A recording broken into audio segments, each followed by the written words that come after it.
So I finally got around to replace the old engine air filter. That's the old one, still attached on the airbox cover. It's being held onto that cover with two T25 screws, I think. This is the airbox cover with 5 T25 screws, Torx screws. On the other side, there's another two. I used T15 on those two because that's the one that fits. I used a flathead screwdriver to loosen that one up.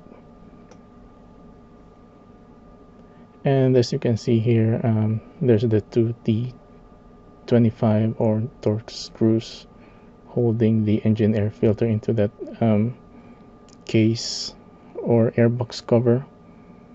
That's the old gasket.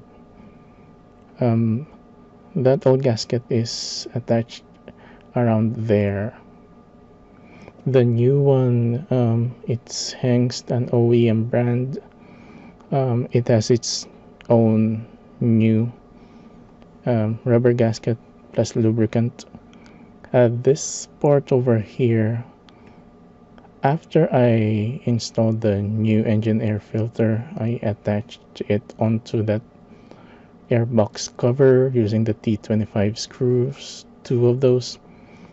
I reinstalled the airbox cover first, because if I do reattach that big round hose, rubber hose, into the airbox cover, it will push that whole thing towards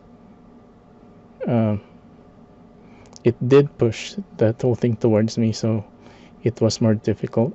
So I did reattach that rubber hose last.